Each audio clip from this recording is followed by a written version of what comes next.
अस्सलाम वालेकुम वरहमतुल्लाहि वबरकातुहू। जनाब भाई दोस्तों की फरमाइश से माशाल्लाह ब्रीडर क्वालिटी का माशाल्लाह बकरा लिया ने। माशाल्लाह कन्ना की लेंथ भी चेक कर सकते हैं, चंगे लंबे कन और बिल्कुल तोता फेस और चंगी झालर दे विच और डबल हड्डी दे विच माशाल्लाह गोश्त दा भरा माशाल्लाह पठोरा ही ने और जनाब आंडी पठोरा ब्रीडर क्वालिटी का। तो लो बिरा दूर रख के वीडियो बना के विखा रहे कि हुसन चेक करो, खूबसूरती बिरा लखा वाली चीज़ है इंशाल्लाह। फौजी गोट फार्म जनाब हज़ारा ही देसी और खूबसूरती और हाइट कद चेक करो। बंदे नूं नाल खड़ा करने का मकसद यही होता है कि तुहानूं हाइट कद पता लगे। तो दो दांदी ने, कोई चौगा छिगा नहीं बिरा। हालांकि जितना दा हाइट कद है जनाब 8-8 दांद हो जाते हैं बिरा। तो हुसन वेखो माशाल्लाह डबल हड्डी दे विच ने और लंबी वेल च और लंबी गर्दन दे बिल्कुल चिपटे सिंग लंबे कान और दोम वेखो बिल्कुल तीर वाली कर सीधी। ते माशाल्लाह नस्ल और क्वालिटी होंदी है। आप लख रुपये की बकरियां ले लेने लेकिन बिरा अच्छा ब्रीडर नहीं रखने हैं। ब्रीडर की वारी आके आप थोड़ा ना हाथ सौड़ा कर लेने हैं। और बिरा अच्छा ब्रीडर हो सी ना तो अच्छी ब्रीड हो सी, बकरी नॉर्मल चल जाती है। मैं हर वीडियो च वह गल करना कि बकरी नॉर्मल चल जाती है, बकरा नॉर्मल नहीं चलता। ए वेखो ना खूबसूरती वाली चीज़ है बिरा। हुण ये तुम अगर मंडी चले जाओ या किसी अयाली को पूछो कम अज़ कम 1,20,000 लाख रुपये रेट कर सकते, लेकिन बिरा साडा बिल्कुल सस्ता रेट उसने इंशाल्लाह तुसीं राबता कर दो। तुसीं आखो कि फौजी भाई वाकई थोड़ा रेट बिल्कुल मकूल ही नहीं। तो बिरा लख रुपये की बकरी लवन का फायदा कोई नहीं होता जे अच्छा बकरा भी ना हो। तो हुसन वाली चीज़ ने तो हाइट कद कम अज़ कम 37-38 इंच की हाइट ने।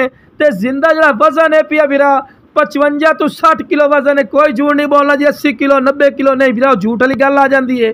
तो माशाल्लाह हुसन वाली चीज़ ने तो बकरियां वास्ते माशाल्लाह अनमोल तोहफा ही ने।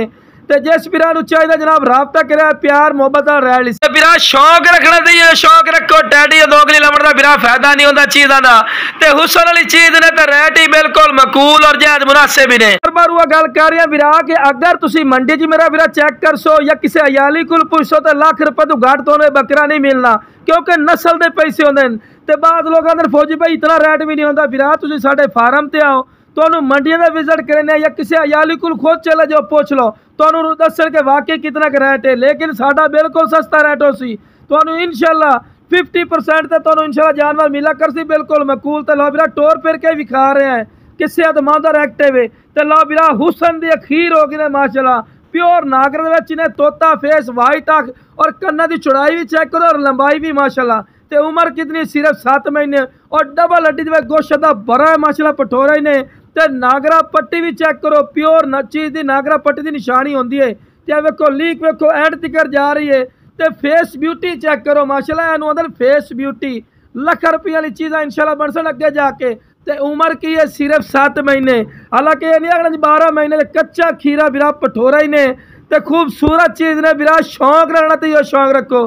तो फोटवे नाला दे बिरा तुहानूं फुल इन्फॉर्मेशन दे रहे हैं। तो फोटवे नाला का यह फायदा होता है कि जी बकरी ने क्रॉस कर सी ना वो हवाना चड्डा माशाल्लाह चंगा बनी सी। तो लो बिरा दूर रख के वीडियो बना के चेक करवा रहे कि हुसन खूबसूरती और तुहाडी अखां दे सामने तो पैर बिरा बनने क्योंकि तुहानूं वीडियो बना के चेक करवाना दा जानवर। तो माशाल्लाह वेल च ही प्लस ने चमकदार पशम ने लंबी गर्दन दे विच ने तो मोटे तो चिपटे सिंग तो बिल्कुल रियल तोता फेस ने बिरा। ये अगर तुम मंडी चले जासो या किसी अयाली को पूछो कम अज़ कम 40-45 हज़ार रुपये तो घट तो कोई नहीं मिलना। लेकिन तुम साढ़ा राबता करें इंशाल्लाह प्यार मोहब्बत रैल सन जिवें बिरा खुश हो सन। तो जिस बिरा चाहिए जनाब स्क्रीन पर नंबर चलता पे इससे राबता कर लवे इंशाल्लाह अल्लाह के फजलो करम प्यार मोहब्बत रैल सन।